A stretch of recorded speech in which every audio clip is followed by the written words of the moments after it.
Well, Cuba is likely next up on the chopping block.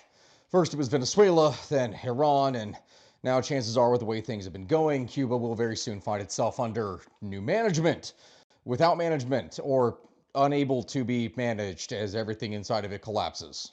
Yeah, 2026 has been a wild ride, and it's not over anytime soon. Now, my friends, I have been talking about Cuba for quite a while, as well as Iran and Venezuela and a whole bunch of other things. I have gone into extensive detail explaining their myriad of problems, from their corruption to their very different scandals, their stupid internal and external politics, energy issues, terrible economics, etc.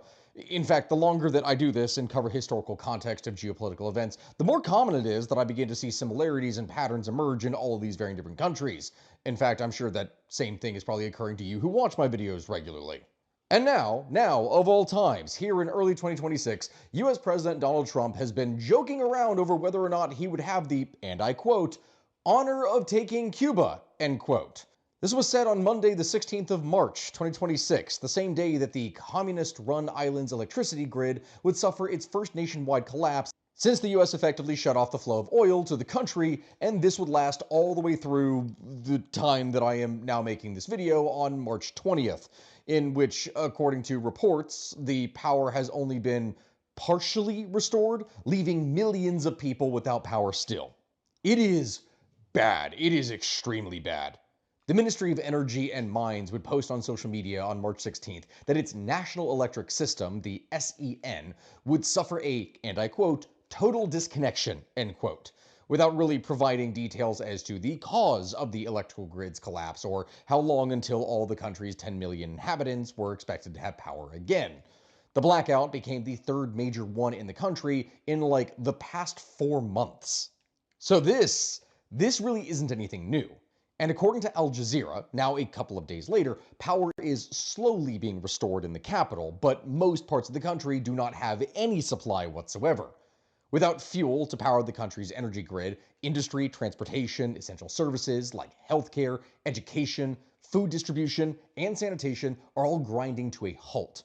No refrigeration, no air conditioning, nothing on a hot tropical island, which will quickly lead to food and medicine spoilage in a place that has already been suffering from severe shortages of even the most basic kinds of goods for years at this point. Mind you, yes, it is really bad down there, but for anyone in the beginning of this that wants to go into the comments section and say that, oh, it's the United States that is the reason that this is happening, and they're very mad about it, I will go ahead and say that right now, you are partially correct. Partially. Because yes, obviously, the blockade of oil for the island is indeed creating a severe shortage of the very fuel that is used to keep its energy plants going, which is a very obvious answer, and anyone who tries to deny that would be lying to you. That's ridiculous. But this is only the latest factor in a long list of issues that have plagued Cuba for the last several decades that people don't really want to seem to acknowledge. This was not the straw that broke the camel's back. No, nothing that light. And I do not want people to underestimate the impact that this blockade is having. No, what is going on right now is a hammer blow. It is a smashing force that is crushing the legs of a severely weakened system that is already rotting from the inside out and has been for many, many years. To that end, what it is that we're going to be doing here on the History of Everything is we're going to try and explain how it is that we got to the point that we are at in the modern day by explaining all the juicy historical context that we can pertaining to specifically the power grid of Cuba, which I know that sounds very specific, but considering how many times that I have made videos on the past, like the problem I have here in this case is that much like Iran or Venezuela, I have talked about Cuba so many freaking times over the last 12 months because we can all see these problems were coming from like a mile away. It was pretty obvious that things were going to get extremely bad extremely fast. But I don't want to have to go through necessarily everything again because I have already done so many times. Quite literally, a month ago, a month and a half ago, on January 31st, 2026, I released a video explaining why it is that Cuba was doomed. That after Venezuela, it was likely to be next up on the chopping block, which, well, at this point, I guess that prediction was partially untrue, as it was Iran that was hit next. But if you go and count the start of the oil blockade as the start of said chopping block, then I would still be right. I don't know. I guess it really depends on your interpretation, and you can let me know what you think down in the comment section below. But either way, US President Donald Trump, and oh my God, literally every time I'm talking about something in history, when everything goes to chaos, I get people in the comment section that come in and say that, oh my Lord, every time I'm talking about doom and chaos, Moonbeam jumps into play. She is really an agent of Zeech or something else like that. Hello. Yes. Hi. I know. I know you want attention. We're talking about people that are suffering more than you, who has not eaten dinner yet. Either way, as I said, US President Donald Trump has suggested that he will turn his attention to Cuba next once the conflict with Iran is resolved, and may seek to remove its leader, President Miguel Diaz-Canel, as well. Now, Trump has already forced at least 2 major regime changes this year, so that certainly could be possible. Iran's Supreme Leader, Ayatollah Ali Khamenei, was taken out late last month amid US-Israeli joint military operations, as we've covered here before. And also, how could we not mention capturing Venezuela's president, Nicolas Maduro, in a rapid and overwhelmingly successful military operation in early January? The latter of which would only exacerbate Havana's current crisis, which, of course, we are going to have to mention that we're going to be explaining a little bit about again, even though, again, I made a full video talking about that in the first place. But hey, I'm getting a little bit ahead of myself here. Again, as I've already said, I covered Cuba. I've covered its corruption. I've covered its economic crises. I've covered its political and social issues, and so many more things quite extensively. For me to make another video going into all of these factors again would be extremely self-serving. So instead, what it is that we're going to be doing here is we're going to be focusing exclusively on the energy aspect, as that is the most immediate and relevant thing for the country. It's the most relevant crisis.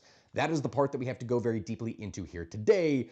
And oh dear God, did I go deeply into this. My video that I had done on the California rail scandal was 27 pages long. This is the second longest one I have ever done, in that it is 21 pages. So you can already probably see from the length of this video, that is how much crap is out there. And I promise you, for anyone who's watched my previous videos, a bunch of the information that I'm going to be going through on this is going to be new. That is how many problems there are, considering how many things I've talked about before. So yes, we have to then ask ourselves, how did Cuba's energy system and grid fall so easily and spectacularly multiple times this year alone? Well, to answer that, my friends, as always here on The History of Everything, we have to look to the past for some context. So let's go ahead and dive in. But speaking of things that create a lot of strong feelings here on the internet, today's video has been sponsored by Venezuelan. And I know, hear me out, I know there's a lot of strong feelings regarding AI, as already said, and I would never advocate that you or I use it to replace people from doing real work. I need to stress that my employees that support me and my channel are human, and they are also here in the United States. I do not abuse foreign cheap labor. That just needs to be said outright. That there was a time that I did tie up my editor in my basement, but that's a whole other story. Either way, I get the hesitation that people have with AI and feeding it your information. I mean, OpenAI has even hinted they may require government-issued IDs in the future. Would you feel comfortable giving your ID to use ChatGPT? Probably not, but that is where Venice AI can be such a useful tool to support you, as it is a private and completely uncensored AI. There are no content filters holding you back. You can explore any topic, ask any question. You can get a direct, unfiltered answer. It treats you like an adult who is actually capable of having a real conversation. But the best part of this, though, is privacy. Venice AI is completely private. Your chats and data are stored only on your browser, never on any of servers that they have. You can create, brainstorm, explore without a single worry about your data actually being tracked or stored. And if you go and pay for the Pro plan, you unlock advanced tools like PDF uploads for instant summaries, which for any student, researcher, or professional going through 200 pages of government documents can be a godsend. So that's what I'm advocating for. You can use something like this as a tool that is helpful. That is actually what I recommend, and you can do this by clicking my link down in the description and using my code HISTORYOFEVERYTHING to get 20% off a Pro plan. Or just try the free version. It's nice. And at this point, before the angry comments start swarming, thank you Venice AI for sponsoring me on videos that, again, regularly get demonetized because of the subjects I talk about, thus allowing me to pay my editor to feed his family, as well as even support my own. Back to the show. To begin, we are going to need to address the past before the 1990s very quickly. If you want more context on how the US was involved with the island of Cuba and its own history up to that point that set the stage for everything, go check out my previous videos, because I explain a lot more in that. So I don't need people coming to the comment section and going, oh, but what about the US attempts to overthrow Cuba? I know. We've gone into it multiple times before. This isn't about that. In this case, we are going to skip to just after the Cuban Revolution that brought the communists to power, where the US cut off all relations with the island. Because that is where the electrical system changes. After the 1959 revolution, Cuba lost the United States as a trading partner, and thus became heavily dependent on the Soviet Union for energy as well as just about every other resource you could imagine. The USSR would provide Cuba with subsidized petroleum, roughly 13 million tons per year, at well below market prices, in exchange for sugar exports. This arrangement would allow Cuba to maintain a relatively stable, if extremely inefficient, energy infrastructure. But also, at the same time, it created a very dangerous monoculture of dependency. Cuba built its grid around Soviet-era thermal power plants, and had very little incentive to ever diversify. In short term, this is not necessarily something that is a problem and allowed the country to funnel more and more resources into its social programs, which did help a lot of people be dragged out of poverty. But in the long term, though, this meant that should anything happen to the Soviet Union, Cuba was screwed. And guess what happened? Yeah, everything went to crap when the Soviets collapsed, but people oftentimes do not understand just how important or severe this was. See, Cuba's relationship with the Soviet Union wasn't merely an alliance. It was an economic life support system, where the Soviets kept the Cubans alive so that they could have a communist ally on America's proverbial doorstep. This was such a key relationship that by the late 1980s, roughly 85% of all of Cuba's total trade was with the Soviet bloc. And just to give you an idea of what we are talking about here, the USSR supplied Cuba with tons of things. The 13 million metric tons of petroleum and petroleum products annually that I mentioned here before, fertilizers, pesticides, agricultural equipment, industrial machinery, spare parts for said machinery, a guaranteed market for Cuban sugar, which they bought at 5 to 6 times the world price for what sugar was actually supposed to go for, which is freaking ridiculous, by the way, and anyone would rightfully wonder why would they do that. It was very clearly a subsidy that just paid them way more than they ever should have, but that's just it. It wasn't charity. This was Cold War strategy. Cuba was the USSR's foothold in the Western Hemisphere, and Moscow would pay handsomely for that privilege. But also, because they did this, it meant that Cuba's entire economic model, its transportation, its agriculture, its industry, its electricity generation, and daily life, all of that was engineered around one thing: cheap, abundant Soviet oil. And that was something that was going to cost them severely in the long run.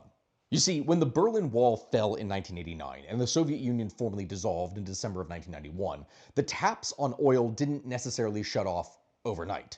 Instead, they more so sputtered and slowed over about 2 years. Soviet oil deliveries would drop from 13 million tons in 1989 to roughly 4 million tons by 1993, a reduction of nearly 70%. The subsidized sugar for oil barter arrangement would evaporate entirely during this period. Cuba was suddenly forced to buy fuel at world market prices with hard currency that, quite frankly, it just didn't have at all. As a result, Cuba's electricity generation plummeted. In total, the island had roughly around 5,000 megawatts of installed thermal generation capacity, almost entirely Soviet-designed plants that burned heavy fuel oil or crude, which should have been enough to supply the island, and technically speaking it was, but with no fuel, no spare parts, or anything else really by 1993, actual generation had fallen to a fraction of that capacity. If you are looking at things then in terms of raw numbers, peak demand in 1989 was around 2,800 megawatts. By 1993, the system could barely generate 1,000 to maybe 1,500 megawatts at any given time. That is out of a system that should have been capable of generating around 5,000, which is clearly not going to be enough. Because of this, blackouts became the organizing principle of daily life. The government would implement a system called apagones programados, which is scheduled blackouts, which would reduce the overall burden on the system by just simply cutting off the electricity for people for certain numbers of hours per day. But despite the whole scheduled part of the name, yeah, these blackouts in practice were oftentimes just unscheduled and completely unpredictable. They could have been listed as being for like 2 hours, but instead they went on for 8. And they would just happen randomly instead of at the times that they actually said that they would. It was obviously not good. In the worst periods of 1993 to 1994, many areas outside Havana would experience 16 to 18 hours per day without electricity, much in the same way that things are actually happening today. Though I say that today, there's no electricity in most of the country at all. But still, you need to understand just how bad this was to understand how bad things could get now. Even Havana, the capital, which was politically prioritized, would still see 8 to 12 hours daily in outages. Without electricity, water pumping systems would fail. No power meant no water in many apartment buildings, a compounding crisis in tropical heat, refrigeration became unreliable, worsening food spoilage in an already food-scarce environment, hospitals would operate on skeleton generator power, and surgeries had to be performed at times by flashlight, if you could even find batteries to use for said flashlight. It was simply unbearable, but without energy, people had to deal with it. Now, when I'm going and explaining this, I know that I said I would focus exclusively on the power aspect and not talk about other things, but I will mention some things briefly because there are aspects that are related to things that are caused by energy issues. Like the energy crisis was inseparable from total economic collapse. It's all something that is tied together. GDP fell by an estimated 35 to 40% between 1990 and 1993, a contraction that was more severe than the Great Depression was in the United States. The effects on daily life were all-encompassing, affecting transportation, food, and industry. Anything you could think of, all of this was tied together. Transportation-wise, public bus services in Havana would drop roughly by 90%. The iconic camellos, massive trailer buses that were welded onto truck chassis, capable of holding 300 people in sweltering packed conditions, those became the primary transit option. The government would also import approximately 1.2 million bicycles from China and another 500,000 bicycle kits for domestic assembly. Cuba would go from a car and bus culture to a bicycle culture almost overnight. Because again, no fuel. Gasoline, when available, was severely rationed. Private car usage essentially ceased for most Cubans, and instead, horse-drawn carts would reappear in cities and towns, and ox-drawn plows would replace tractors in agriculture. To that end, the government even would go and establish a national oxen breeding program, but even that is something that would take years to get up and running. And despite these best efforts, the food situation did not improve. It only got worse. Caloric intake would drop from an average of around 2,900 calories per day in the late 1980s to an estimated 1,800 calories per day by 1993. An epidemic of optic neuropathy would sweep the island from 1992 to 1993, affecting over 50,000 people, and it was caused by a combination of nutritional deficiency, especially lack of B vitamins, and the physical stress of cycling long distances on inadequate diets because, again, there was no way to relieve that burden from oneself. The government, to try and combat this, would promote organoponicos, which are urban organic gardens, out of necessity. Since industrial agriculture, which was dependent on Soviet fertilizers, pesticides, and fuel for machinery, had basically collapsed, this was really all they could do. And later, this is something that was romanticized internationally as a green revolution of taking back food production for people and organic thought. But really, at the same time, this was more of a desperate survival measure. It was something that people didn't want to willingly do this. They did it because they had to survive.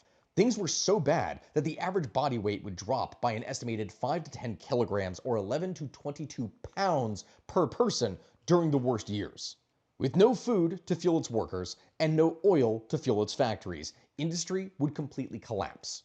Sugar production, which was Cuba's primary export, would fall from around 8 million tons in 1989 to 3.3 million tons by the year 2000. And that is something that would only continue to decline. Mills couldn't get fuel to operate, fields couldn't be harvested mechanically, and the refineries lacked spare parts to do anything. Nickel production, Cuba's second largest export, would also drop sharply along with cement, steel, and manufacturing sectors, which essentially ceased to exist at all. With that, basically the entire country, from a lack of fuel, was paralyzed. As for what the government's response was, Fidel Castro would go and declare the near-complete collapse and I quote, "Periódico especial en tiempo de paz," or a special period in a time of peace. This was declared in August of 1990, framing the crisis in wartime language, and that they would require sacrifice, endurance, and revolutionary solidarity from the Cuban people in order to be able to get through this. Yes, it was overall very flowery and ultimately meaningless language. Ideology helped to put Cuba in this position in the first place. And so while outwardly these things were being stated, internally some pragmatic concessions had to be made, and they were being made. Though of course many of these things were done with extreme reluctantness and were quite limited. Economically, this time would see the legalization of the US dollar for domestic use. You would have the expansion of self-employment options, so cuenta propismo, which would only be allowed for limited categories, but it was still something instead of everyone working for just the government. You would have the opening of agricultural markets, where farmers, believe it or not, and I know it sounds crazy, they were actually at that point then legally allowed to sell the surplus that they made at market prices, which is not a very communist thing, but that was the problem that they had before, that as soon as they reached production quotas, they stopped, because there was literally no incentive to actually work or do anything. Go figure. I know it sounds absolutely wild, but most importantly of all, aggressive promotion of international tourism, something that had been previously ideologically suspect. This was seen as necessary as a hard currency earner to actually allow the Cuban state to buy foreign goods. Joint ventures with Spanish, Canadian, and other foreign hotel chains would expand rapidly, and this was a good thing for Cuba, but ultimately meaningless if there was no electricity to support these operations. Not many foreigners are going to want to come to a place to stay in a hotel where there is no running water because nothing actually works. And that is what brings us back to energy production and oil once again, but I had to stress this. Seriously, I'm trying to keep myself focused here on the energy sector so that I do not talk about everything like I usually do, but there are some things that are just important to mention since it's all tied together. Essentially, the way that all this went down began with severe rationing of all petroleum products to reduce the burden on the state. Next, electricity was prioritized for Havana, which obviously was done for political stability reasons, and essential services in order to be able to keep them operable. To that end, some small diesel generator sets were constructed for critical facilities. Once this was done, there was a modest push to develop domestic oil resources, along with initial exploration of partnerships with foreign oil companies. And that is actually something that may surprise you who's listening to this, because many people think that Cuba has no oil of its own at all, and the thing is, that's simply not true. Cuba does in fact have oil, but it doesn't have much oil. And generally what oil it does have is very heavy, high sulfur crude, something that is found primarily in a band along the northern coast near Matanzas that most of Cuba's Soviet-era refineries and power plants weren't designed to be able to burn efficiently. Using it required expensive modifications or blending with imported lighter crude, which slows energy production, though the state was later able to produce between 40 to 50% of the oil that it needed for domestic consumption by itself. Which did help. This definitely was a huge help instead of being entirely dependent on outside sources alone. But to that end, during the special period, the government made developing domestic production a top priority. Production would rise from around 15,000 barrels per day in 1990 to roughly 50,000 barrels per day by the early 2000s. Foreign companies, primarily Sherritt International from Canada, and later Repsol from Spain, Petrobras from Brazil, and others, were brought in under production sharing agreements, and exploration in the deep waters of the Gulf of Mexico in Cuba's exclusive economic zone would generate significant excitement over the course of the early 2000s and 2010s when geological surveys suggesting potential reserves existed there of anywhere between 5 to 20 billion barrels worth of oil. This right here could have been huge. It could have been a game changer for Cuba. But unfortunately, multiple exploration wells that were drilled between 2004 and 2012 all came up either dry, or if they weren't dry and there was oil, they were commercially unviable. They were simply in areas that it was too hard to extract from, and the cost would have outweighed what they could have actually gained. This was a major blow to Cuba's hope for energy self-sufficiency, as it would continue to have to rely on foreign powers for oil. In this case, though, the lifeline that they would receive after the fall of the Soviet Union was, as I've covered here before, Venezuela. Hugo Chavez was elected president of Venezuela in 1998, and as it turns out, he was an ardent admirer of Fidel Castro himself. In fact, their relationship would blossom into one of direct friendship, and it would transform Cuba's energy situation entirely. In October of 2000, they would sign the Convenio Integral de Cooperación Cuba-Venezuela, which established several things. Venezuela would go and supply Cuba with oil at preferential prices, initially around 53,000 barrels per day, and gradually rising to approximately 90 to 115,000 barrels per day by the late 2000s. Payment terms were extraordinarily generous. A portion could be paid at market price with 90-day terms, but a significant share could be financed over 15 to 25 years at 1 to 2% interest rates. Like, it's crazy because by the time that you get 15 to 25 years later, inflation alone would mean that they were paying way less than what it is that they had initially bought things for in the first place. That's wild. Then, in practice, much of the payment was in kind, not hard cash. Cuba would send tens of thousands of professionals to Venezuela. Doctors, nurses, dentists, teachers, sports trainers, literacy campaign workers, and, less publicly, military and intelligence advisors to support the Venezuelan state. Cuba would use its own people as bargaining chips and payment options. And when I say that, that's not in a bad way. They used the resources that they had, and people were more than happy to go to Venezuela, make a bunch of money, and then come back to Cuba. That was just the relationship they had. At its peak, the Misión Barrio Adentro program alone had an estimated 30,000 to 40,000 Cuban medical professionals that were working in Venezuela's poorest neighborhoods. For Chavez, this was politically invaluable. It delivered tangible social benefits to his base, and for Cuba, this was a matter of survival. By the mid-2000s, the Cuba-Venezuela relationship had effectively replaced the Cuba-USSR relationship. Venezuela became Cuba's new economic lifeline, something that it absolutely could not live without. In fact, going into this deeper, Venezuelan oil subsidies in some cases were estimated to be worth anywhere between $5 to $10 billion annually at peak oil prices, which is an enormous sum for Cuba's $100 billion economy of today. Cuba also would re-export a portion of Venezuelan oil on the open market in order to be able to get hard currency, which estimated at times to have generated $1 to $2 billion per year in revenue that otherwise it would not have at all. Beyond oil, Venezuela would provide direct financial assistance, investment capital, favorable trade terms for other goods, which overall just goes to show that Cuba never really got better. I want you to understand all this. Everything that I am describing here right now isn't Cuba suddenly becoming great again or anything like that. It is an economic lifeline that it has received that just allows it to putter on and continue with the exact same thing that it had did before, never modernizing itself, never fixing itself, never changing anything. It never committed to reform. It never updated its energy infrastructure. It never maintained it using all the currency and everything that they got from these deals. No, they never prepared for anything to go wrong. It just changed one dependency for another.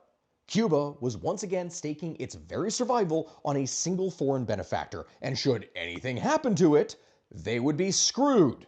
And I need to stress this right now. What I just said about Cuba never reforming itself or maintaining its infrastructure, that is super important for people to understand. Even with Venezuelan oil flowing, Cuba's electricity infrastructure continued to deteriorate the entire time all this was happening. The major thermoelectric plants, the Antonio Gutierrez that was located in Matanzas, that was capable of around 317 megawatts, that was built in 1988. You had the Maximo Gomez Mariel that was built in the 1970s, the Rente in Santiago, the Carlos Manuel de Cespedes in Cienfuegos, and several others. All these big, major Soviet power plants, they were aging rapidly. And that is a problem, because maintenance was chronically being deferred. Parts that were designed for Soviet-spec equipment were increasingly impossible to source. The US embargo would prevent any procurement of American-made components or any equipment that was made with a certain percentage of American content, and this was something that was enforced all over the world for different countries that they had deals with. Even when the power plants did work, they kind of sucked. Transmission and distribution losses, which is something that represents the electricity lost as heat due to wire resistance and equipment inefficiency while transporting power from the actual power plant itself to consumers, that was estimated in Cuba to be around 15 to 20% or even higher of all energy that was being produced.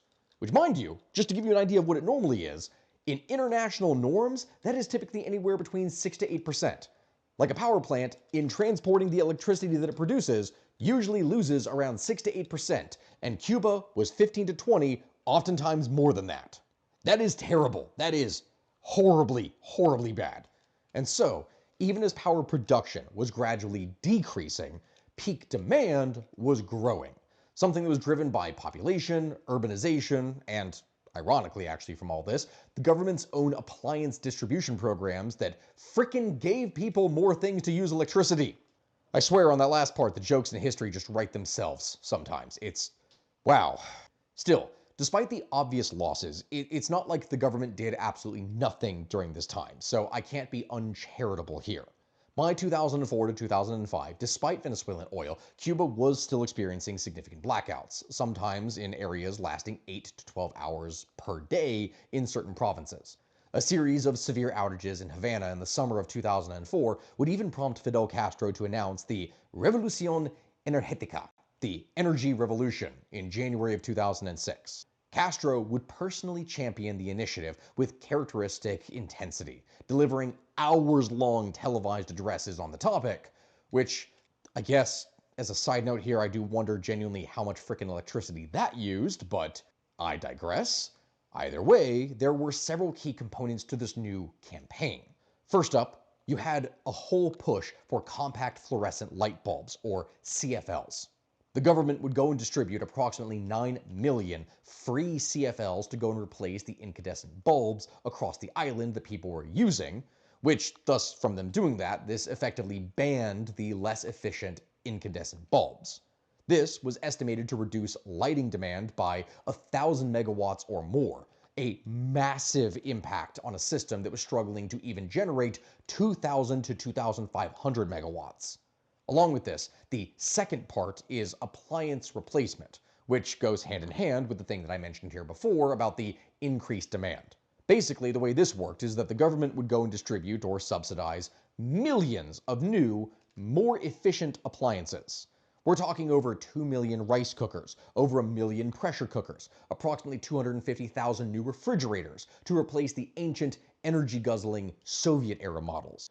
You had electric water heaters, fans, other household items. Basically, any old appliance that there was a new, updated, more efficient version of, they were getting rid of. They would collect them for scrapping, and the government would even go door to door to enforce this exchange. It was that serious.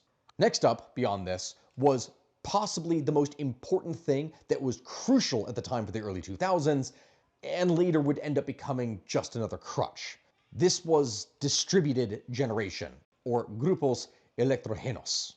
This was perhaps the most important and most controversial component. Cuba would purchase and install over 1,800 small diesel and fuel oil generator sets, ranging from a few hundred kilowatts to several megawatts each, and they would be distributed across every municipality in the country.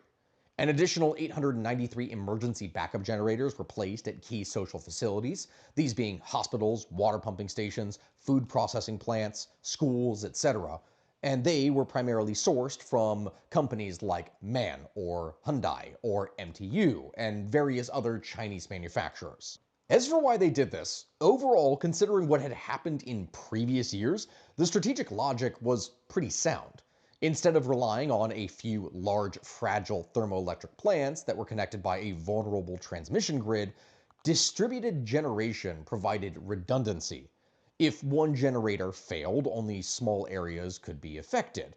You know, as long as there was actually fuel. But the fuel is kind of the important part. Which, on that note, brings us to the fourth and the final aspect of the plan, fuel switching. Cuba began converting some power generation to use crude oil and associated gas from domestic production, reducing dependence on imported refined fuel oil, And this is something that helped to ease things somewhat, but it never really made the problems go away. It just took some of the edge off should anything ever go and impede imports. But guess what? From everything that I have described, the energy revolution actually did achieve real results. This is not something that I can shame them for. There actually were a lot of good things for Cuba that came from this. Blackout hours decreased dramatically during 2006 to 2010. Per capita electricity consumption initially decreased due to the fact that things were far more efficient from the light bulbs and the appliances and things that people were using. And overall system reliability improved in the short term. So yeah, awesome. However, it also created a number of new long-term problems. The thousands of small diesel generators were extremely expensive to operate. Diesel and fuel oil costs far exceeded what large thermoelectric plants would burn per kilowatt hour. Simultaneously, the generators themselves only had limited lifespans that were far below what it is that you would see from a full power plant. Typically, only between 10,000 to 20,000 operating hours. By the mid-2010s, and yes, so we're talking about things that were started to be used in 2006, by the mid-2010s, many were already approaching or even exceeding their service limits, and maintenance and spare parts for the distributed generators would create a massive logistics challenge. Along with that, the program did almost nothing to address the underlying decay of the major thermoelectric plants that still were the mainstay of the entire system. These were never taken care of properly, and new energy sources were never really sought. Or if they were sought, they were half-heartedly sought, and nothing really would happen because of it. Renewable energy was essentially ignored. Despite the fact that Cuba receives abundant solar radiation, being in, the frickin' tropical Caribbean and having significant wind resources in certain areas, the energy revolution was almost entirely based around fossil fuels. In fact, Fidel Castro personally dismissed solar and wind as insufficient for Cuba's needs during this period, which was a severe strategic misjudgment that would haunt the island for the next 2 decades, especially since everything was about to unravel as the 2010s wore on. As I have mentioned here before, Hugo Chavez would die of cancer on March 5th, 2013. His successor, Nicolas Maduro, would inherit an economy for Venezuela that was already deteriorating due to rampant corruption, mismanagement, and declining oil production and prices. From that point, Venezuela's situation would spiral, as we have already gone through several times when talking about that country alone. Venezuelan oil production would fall from around 2.4 million barrels per day in 2013 to approximately 700,000 barrels per day by 2019. One of the most dramatic collapses in petroleum history. This is something that was driven by underinvestment in the PDVSA, the state-owned oil company, its horrible corruption, brain drain, and eventually US sanctions, which I did a whole video on that last part then, so when we're talking about the shadow fleets, you can go and check that out for more context. But in addition to all of this, hyperinflation destroyed the Venezuelan economy. The GDP would contract by an estimated 75% between 2013 and 2020, crushing any and all economic activity. Political crises, international sanctions, Maduro's increasingly authoritarian governance, all of these things would further destabilize the situation. And as for what impact that would have on Cuba during this time, well, it wasn't pretty, unless you want to say it was pretty awful. As Venezuela's oil production collapsed, so did its oil shipments to Cuba. If you go and look at the number estimates year by year, the severity of the situation is pretty obvious. From 2008 to 2012, Cuba was receiving around 95,000 to 115,000 barrels per day. By 2013, it was 90,000, a little bit lower, but not that bad. 2015 was 80,000 or so. 2017, 55,000. 2019, 40,000. By 2020, it may be as low as 30,000 or even zero in some months, depending upon the situation. It was pretty severe, but now again, mind you, when I'm talking about it, these numbers are estimates. Cuba and Venezuela do not exactly publish detailed data that potentially can go and hurt their regimes. It kind of goes hand in hand with the countries and their political systems. But that trend was still something that was unmistakable and devastating. Making matters worse, Cuba's own oil production was declining by this point. Domestic production would fall from a peak of around 53,000 or 55,000 barrels per day around 2015 to approximately 38 to 40,000 barrels per day by 2019. The mature fields in the Varadero Cardenas region were naturally depleting, and no new significant discoveries had been made since the failed deepwater exploration campaign. Sherritt International, Cuba's most important foreign oil partner, was itself under financial pressure, partly due to US sanctions affecting its operations, to kind of remove itself. This meant that shortages were going to be inevitable. By 2018 to 2019, the energy crisis was visibly worsening. Rolling blackouts of 4 to 8 hours were returning as a daily occurrence in most provinces outside of Havana. Summer months, these being from May to September, when air conditioning and cooling demand would peak, this was particularly severe. The government would struggle to keep even a few major thermoelectric plants running simultaneously. Plant outages for maintenance, breakdown, or fuel shortages became increasingly frequent. The distributed generators from the energy revolution that we spoke about here before, they were aging out, with many requiring overhauls that couldn't be performed due to the fact that there were no parts. There was a shortage of that as well. Everything seemed to be hitting the fan at the exact same time. It was a perfect storm of disasters, but it is here, my friends, that COVID comes in and smashes the teetering economies like a freaking sledgehammer. It's about to get way worse. But even with me saying that, this was not primarily through the virus itself. Cuba's healthcare system actually managed the medical response relatively well initially and developed its own vaccines, the Abdala and Soberana. But that doesn't really matter all that much domestically when, in order to keep the economy going, you need tourism, and during a global pandemic, everything stops travel-wise. It completely destroyed Cuba's burgeoning tourism revenue. Tourism had become Cuba's largest source of hard currency, generating an estimated $2.5 to $3.5 billion annually. That revenue was essential for purchasing fuel on the open market, and it was simply gone. International tourist arrivals would fall from around 4.2 million per year in 2019 to only 80,000 in 2020, and this is something that would only partially recover in subsequent years. Hotel occupancy rates would collapse. Joint venture tourism operations would hemorrhage money. It was a complete and utter disaster. Simultaneously, as all of this was going down, the second largest source of hard currency, remittances, that was something that was curtailed by Trump-era restrictions on transfer amounts, as well as the closure of Western Union's Cuba operations in November of 2020. Basically, any real source of outside currency was completely cut off. Medical service exports, which is the sale of Cuban medical brigades to other countries, that also faced pressure as some countries would terminate or reduce their programs amid political controversy. By the end, Cuba was left with almost no hard currency to purchase anything, whether that was fuel or anything else. And fuel was the most crucial part of keeping every other thing going. Following this, in one of the most consequential and arguably worst-timed economic decisions in all of Cuba's history, the government would implement the tarea ordenamiento, the ordering task, a monetary reform on January 1st, 2021.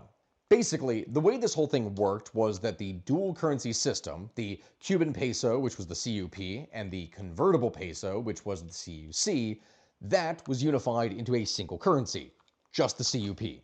The exchange rate was set at 24 CUP is equal to $1. Now previously, 1 CUC was equal to $1 for businesses and tourists, while 24 CUP was equal to 1 CUC for the general population. From this, state salaries were raised. A teacher might go from earning 400 CUP per month to 3,500 CUP per month, which sounds amazing for them, but prices were also adjusted. And in practice, prices skyrocketed way beyond whatever increases in salary that someone had. Subsidies on many goods, including electricity, were reduced or restructured, and the result was runaway inflation. Official inflation would reach roughly 70% in 2021, and was likely a lot higher in practice. The informal exchange rate would deteriorate rapidly. By mid-2021, the dollar was trading at 60 to 70 CUP on the street, versus the official 24 that the government said it was. And by 2022, it had blown past 100 to 150 CUP per dollar. The price of food, transport, basic goods, all in CUP terms, would multiply several times over. The reason I bring all this up, even though I said I was going to be focusing more on the energy part, is because for the energy sector specifically, the cost of importing fuel in CUP terms, that is something that exploded. While domestic electricity tariffs, though raised, couldn't keep pace. The state power utility, the Union Electrica, or UNE, that just ran at massive losses. There was no way for them to be able to turn a profit or to keep themselves functioning. They were bleeding money left and right. And as you can expect from this, people were pretty pissed off. On July 11th, 2021, Cuba would experience its largest popular uprising since the 1959 revolution. Protests would erupt simultaneously in over 60 cities and towns across the island, from Havana to small rural municipalities. Thousands would take to the streets, chanting Libertad, freedom, Patria y vida, homeland and life, a counter to the revolutionary slogan Patria o muerte, and also Abajo la dictadura, down with the dictatorship. It was pretty severe, especially considering that we're talking about Cuba here, which historically has not handled protests very well. These protests, of course, as you can guess from everything we have covered here, was driven by a convergence of grievances. The power outages, food shortages, medicine shortages, inflation, the pandemic restrictions, and general hopelessness of the population. Among all of these, energy was a particularly acute trigger. Many protests began in areas that were experiencing extended blackouts during the brutal summer heat. Social media, particularly Facebook and WhatsApp, played a crucial role in spreading the protests, and the government in turn responded by shutting these things down. They shut down all internet access across the island for several days to try and stifle things, though that didn't initially work. Eventually, the government just went ahead and suppressed the protests through a combination of police force, pro-government counter-demonstrations, and mass arrests, estimated at 1,000+ people being detained, with hundreds later being sentenced to lengthy prison terms. President Miguel Diaz-Canel's initial response, calling on revolutionaries to take to the streets to confront protesters, La orden de combate está dada, that was widely criticized and further inflamed tensions, especially as things were really never resolved. I say this because over the course of 2022, the situation would only continue to deteriorate. Blackouts would average around 8 to 12 hours daily across most of the island, with some provinces experiencing worse. The state electric utility would go and issue daily reports on the deficit, the gap between the demand and the available generation capacity, which frequently would reach 1,000 megawatts or more against a peak demand of roughly 2,800 to 3,200 megawatts. Like, the people needed around 3,000 for the lights to stay on, and regularly, the power plants were only able to produce somewhere around 2,000, if that. The major thermoelectric plants were breaking down with increasing frequency. At various points, 5 of the 8 major thermoelectric units were simultaneously offline for either maintenance or just because they had completely broke down. Fuel oil inventories would drop to critically low levels multiple times. And from that, the summer of 2022, that was particularly brutal. September of 2022 would see Hurricane Ian pass over western Cuba as a Category 3 storm, causing a nationwide blackout that took several days to fully restore. That would only be a preview of what we would see for the 2024 collapse. By 2023, Cuba had basically settled into a grim new normal of persistent energy deficits. You would have a daily deficit of anywhere between 500 to 1,500 megawatts that would be reported by the UNE throughout the year. Cuba would, luckily, during this time, receive some Turkish power barges, which were basically floating power plants from car power ship, as emergency measures. They would provide a few hundred megawatts of generation capacity, but they were very expensive to operate, and they were subject to ongoing fuel constraints. Nice to have, yes, but they never made up the deficit in other areas. The average age of Cuba's major thermoelectric plants at this point was well over 40 years old, with some even dating back to the late 1960s or early 1970s and barely being operable. One by one, the units at major power plants were taken offline for maintenance, from which a bunch would just never really return to service or would take weeks to do so instead of like a couple of days. The distributed small generators from the 2006 energy revolution, they were largely depleted. The majority had far exceeded their operational lifespans, and replacements were only barely trickling in. By this point, the state was slowly floundering and desperately looking for some new foreign power to back them and bail them out. But this time, there was not much that could actually be done. Looking at all of this, many people have wondered why it is that Russia or China or some other power doesn't really step in to do anything, and the answer for the most part is because, quite frankly, they just can't. Russia would resume oil shipments at subsidized rates during this time period, but volumes were modest, reportedly only a few million tons per year, and Russia's own capacity was being constrained by the Ukraine war and sanctions. Russia would also deliver some diesel generators and spare parts, but there wasn't really much that they could do. When you look at Mexico under AMLO's presidency, who, if you watched any of the previous videos that I did here, that is the guy that I spoke about that wanted to give cartels in his country hugs, not bullets. Yeah? Under his leadership, Mexico provided some fuel shipments and did express solidarity, though volumes were also limited. Algeria would provide some crude oil and refined products, but again, not much they could do there. Turkey did provide the floating power barges that I spoke about here already, but then reportedly Cuba fell behind on payments for other things, and that ends up hurting that relationship. And then finally, you have China. China did provide some technical assistance and equipment, but their support for Cuba was more based on telecommunications and other sectors than energy. And the thing with telecommunications is that you need power in order to actually operate them. In the end, none of these relationships ever came close to replacing the Venezuelan supply that had sustained Cuba for over a decade. And so, things gradually went from bad to worse. The energy and economic crisis would fuel an unprecedented wave of immigration. In the fiscal year of 2022, U.S. Customs and Border Protection would encounter approximately 220,000 Cubans at the U.S. border, which was more than the Mariel Boatlift and Balsero crisis combined. The flow would continue at high levels throughout 2023 and beyond. Nicaragua's elimination of visa requirements for Cubans, which is something that later was reversed under U.S. pressure, had opened a route through Central America to the U.S.-Mexico border.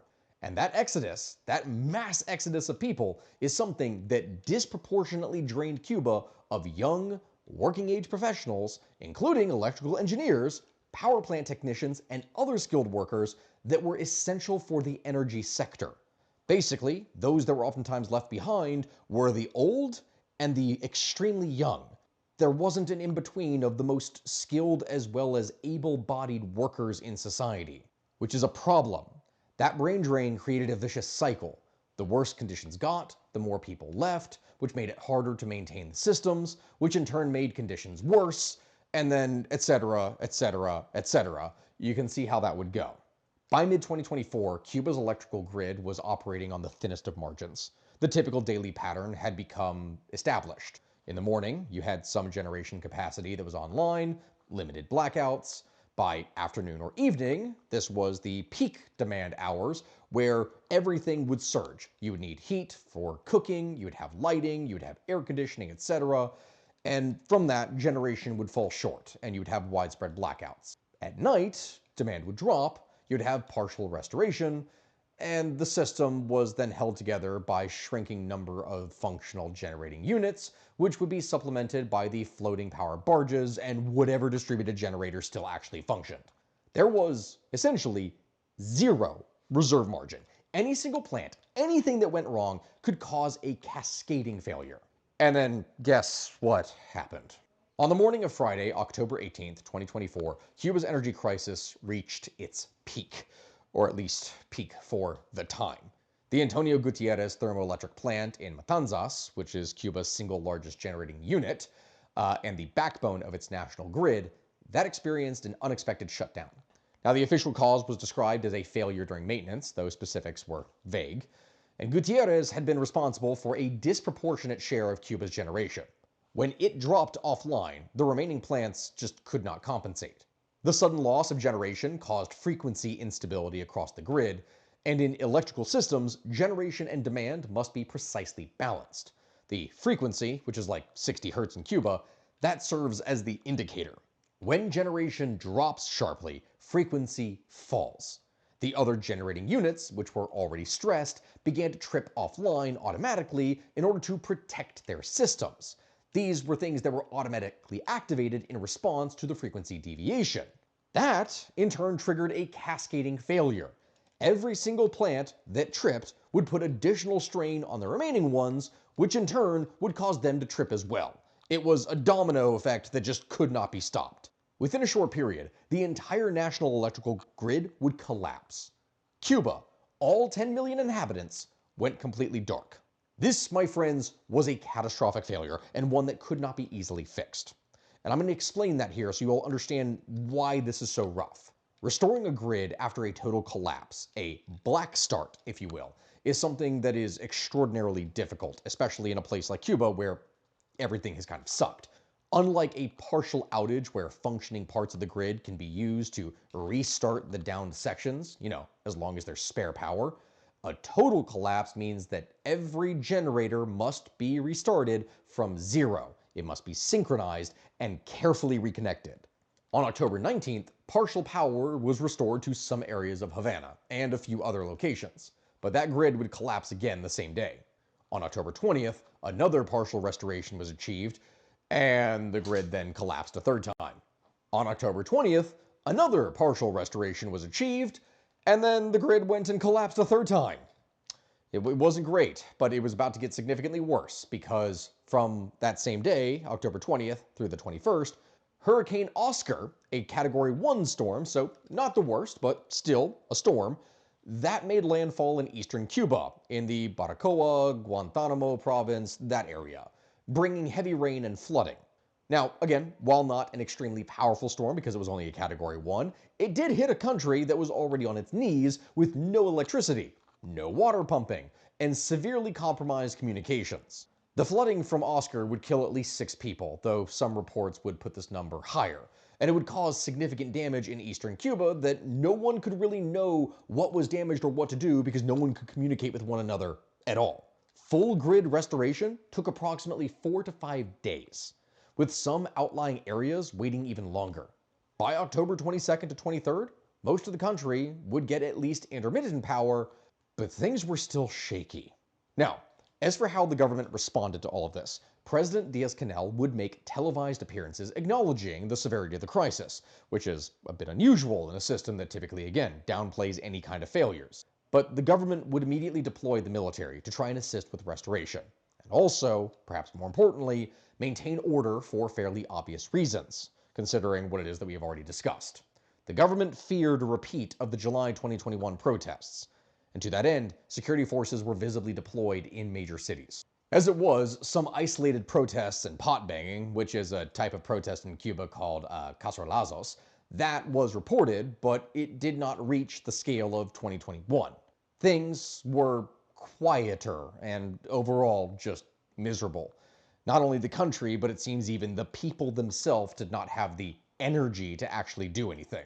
Schools, workplaces, and non-essential activities, all of these things were suspended, and Cuba would appeal to international partners for emergency fuel shipments. Mexico, Venezuela, Russia, and others reportedly provided some emergency supplies, but it was never going to be enough. The October 2024 collapse is something that really laid bare the terminal state of Cuba's electrical infrastructure. It was not something that could ever actually function, it seems. Of Cuba's roughly 5,000 megawatts of installed thermoelectric capacity, by this point only an estimated 1,000 to 1,500 was actually functional at any given time. That is 20% of what it should be able to do. Several major plants were effectively decommissioned in place. They technically were listed as under maintenance, but in reality they were inoperable without major overhauls that Cuba couldn't afford or source parts for. The transmission grid itself, high voltage lines, the transformers, the switching equipment, all of this had heavily deteriorated, making the system vulnerable to any cascading failures even when generation was actually available. And this was a major problem with no easy answer. Cuba's grid has limited interconnection redundancy compared to other continental systems. As an island, there's no real interconnection with neighboring grids that allow them to import emergency power. Instead, the grid protection systems, which tripped the plants offline, those did work as designed, like they prevented an equipment destruction rate of catastrophic proportions by shutting themselves down before everything could go nuclear, if you will. But the lack of any reserve margin meant that protection against equipment damage resulted in total system failure. The immediate trouble may have been over at this point, but it was fairly obvious that things were going to just happen again in the future, no matter what Cuban authorities said publicly. And so, of course, they had to try and do something. In the weeks following the October collapse, the government managed to stabilize the grid enough to avoid another total collapse, but daily blackouts of 10 to 16 hours would continue in many provinces. Emergency fuel deliveries from allied nations would provide temporary relief, and international attention would briefly focus on Cuba's crisis, with humanitarian organization and some governments going and offering assistance. The government would announce an accelerated plan to develop renewable energy, especially solar, though this was not the first time that such an announcement had been made, and skepticism was, of course, warranted. Really, as I said, they wanted to do something, but also, like what I said before, that was never going to be enough. And that is what brings us finally to 2025 and 2026. Through the year of 2025, the grid is something that remained fragile. Several near collapses would occur, situations where the system came close to a cascading failure, but it was stabilized by emergency load shedding. During this time, Cuba reportedly signed agreements with Chinese companies for the delivery of solar panel arrays and battery storage systems, though the scale and timeline of these projects remained unclear. I think the overall goal of what it is they were even trying to do at this point was they wanted half of their energy to be renewable by the year 2030, or not half, 25%. And they were dealing at that point with less than 5. They were way behind schedule for that. Yeah. Some small-scale solar installations came online, a few solar farms in the range of 5 to 20 megawatts each, which is something, like, yes, that is positive. But while it is positive, that is nothing more than a drop in the bucket against a system that needed thousands of megawatts. The car power ship floating plants would continue to operate during this time, providing a crucial if expensive supplement, and Venezuela would continue to provide some oil, but volumes by this point remained way below their historic levels, some 30 to 40,000 barrels per day at best, if they ever came. But even that limited support, my friends, was going to come crashing down, because that is when we finally get to 2026. And I'm gonna need to set the stage here. The year began under the shadow of the dry season, the La Época Seca, something which typically runs from November to April.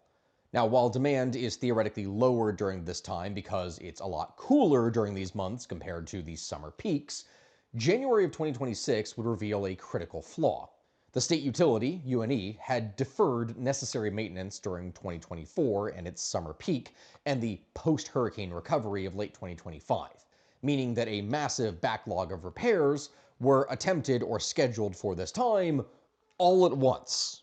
Along with that, the single most consequential development for Cuba's energy situation in early 2026 was the sudden suspension of Venezuelan oil supplies in January, following the ousting of Nicolas Maduro by the United States at the start of that month. This was a seismic geopolitical shift. The political change in Venezuela effectively severed the ideological and strategic bonds that had underpinned the Cuba-Venezuela relationship since the Chavez-Castro alliance of 2000.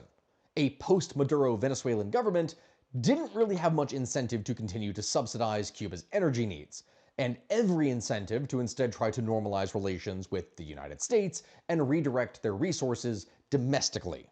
For Cuba, this was structurally, fundamentally, almost the exact same situation that they had found themselves in back in 1991.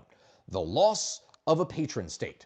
Except this time, Cuba's infrastructure was in way worse of conditions. Its population was smaller and older due to emigration, and there was no obvious replacement benefactor on the horizon. This month would see the simultaneous shutdown of Unit 2 at the Carlos Manuel de Cespedes plant in Cienfuegos, and Unit 3 at the Rente plant in Santiago de Cuba.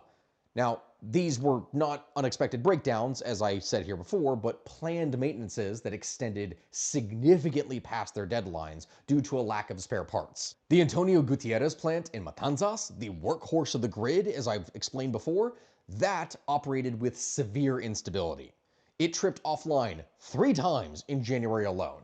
each time triggering localized blackouts in the western provinces that lasted up to 12 hours. This was then unable to be resolved locally because the distributed generation network, those thousands of small diesel generators that had been installed back during the 2006 energy revolution, by this point, 20 years later, many of them were 10 or 15 years out of date and they faced severe fuel rationing. Many municipal generators were only allowed to run for 2 to 3 hours per day to conserve diesel, effectively neutralizing their entire purpose as a backup. So it was then that from approximately January of 2026 through mid-March of 2026, Cuba would experience what can only be described as a fuel drought.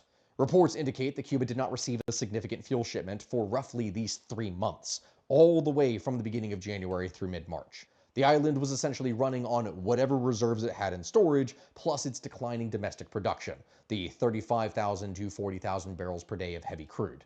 Now, this was not merely a reduction in supply. This was a near total interruption of imported fuel, exactly as US President Trump wanted when he stated that he was going to cut the island of Cuba off. Which, yes, that is something that we need to address. Again, the fuel drought was not solely caused by the Venezuelan political change. US sanctions played a direct and aggressive role in preventing alternative fuel from ever reaching Cuba. To clarify this, the United States has maintained an embargo on Cuba since 1962, but the severity of the embargo has varied over time. During the second Trump presidency in January of 2025, the US government significantly tightened its economic sanctions against Cuba, orienting it around what it calls a total pressure or maximum pressure strategy. And that has worked. In December of 2025, as part of the escalation that ended with the United States intervention in Venezuela, the US would go and seize tankers with Venezuelan oil that were destined for Cuba and declared a blockade on all exports of Venezuelan oil. So it was then, my friends, that on the 29th of January 2026, Executive Order 14380 was signed and entered into force on the 30th of January, declaring a national emergency in the United States and authorizing the imposition of additional tariffs on imports into the US from countries that either directly or indirectly supplied oil to Cuba. The United States would confirm that regime change in Cuba was a goal to be met by the end of the year, asking the government of First Secretary of the Communist Party of Cuba, Miguel Diaz-Canel, to, and I quote, make a deal before it's too late, end quote. From this point, as the island would starve from its limited supplies, things only escalated. The US Treasury would bar transactions involving Russian oil destined for Cuba, directly targeting one of Cuba's few remaining supply lines. And as part of an example of this that you can see physically what I'm talking about, we even have a recent example. At the time where I even started writing this several days ago, this hadn't occurred, but the update for this occurred literally as I was preparing to film this. You have the case of the Seahorse tanker, which illustrates all of this perfectly. This vessel, the Seahorse, is carrying up to around 200,000 barrels of diesel. And initially, this was bound for Cuba, but it halted its delivery, and now, at the time that I'm recording this, appears to now be going to Trinidad and Tobago instead, because its owners fear consequences from the US government. From this, you can see it's not even just direct interference. The threat of secondary sanctions, being cut off from the US financial system, that is something that for many companies, or at least their ships, was sufficient to deter the shipment. This, of course, represents an escalation of the sanctions enforcement approach.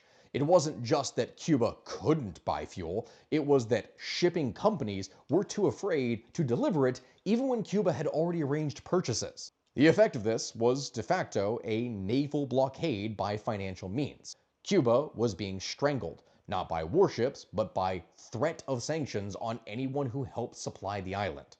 Effectively, no one could do anything. And slowly but surely, the noose has been tightening around Cuba's neck, and the government was fully aware of this. Initially, First Secretary of the Communist Party, Miguel Diaz-Canel, would use what seemed to be hawkish rhetoric about US imperialism, and he called on people to prepare for, and I quote, a war of the entire nation, end quote, while organizing state-sponsored demonstrations against the American oil blockade. But then in March, in an address on Cuban television, he confirmed that negotiations with the US were actually taking place. This is significant, but at this point, really only superficial things have occurred.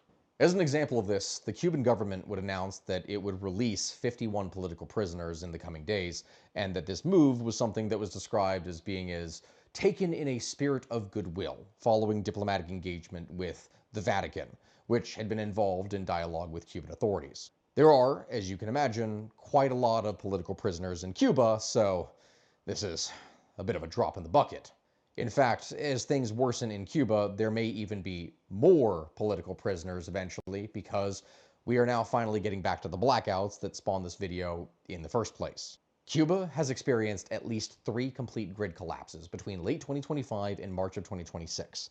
The most recent, on March 16, 2026, was triggered by the failure of the Antonio Gutierrez thermoelectric plant in Matanzas, the single largest power station in the country. When Gutierrez went offline, the remaining generation capacity was insufficient to sustain the grid. Frequency dropped, automatic disconnections cascaded through the system, and the entire national grid collapsed within minutes. It was the 3rd such event in 4 months, and Trump's response to it was to say on Monday the 16th that he believed he will have the, and I quote, honor of taking Cuba, end quote. That it was a very weakened nation. I am not kidding, my friends. This is actually the direct quote here. It is, quote, I mean, whether I free it, take it, I think I could do anything I want with it, end quote. Yeah, wow, it's very blatant. And to be perfectly honest, he is not wrong. That shows you just how bad things are. Restoration has been painfully slow. By late March, only around 590 megawatts were online, less than a third of the system's normal effective capacity of roughly 1,500 to 2,000 megawatts. In Havana alone, only around 5% of residents had power restored after the collapse. Water pumps, which rely on electricity or diesel, have stopped working in many regions, leaving citizens without running water. Food distribution has stalled because delivery trucks lack fuel.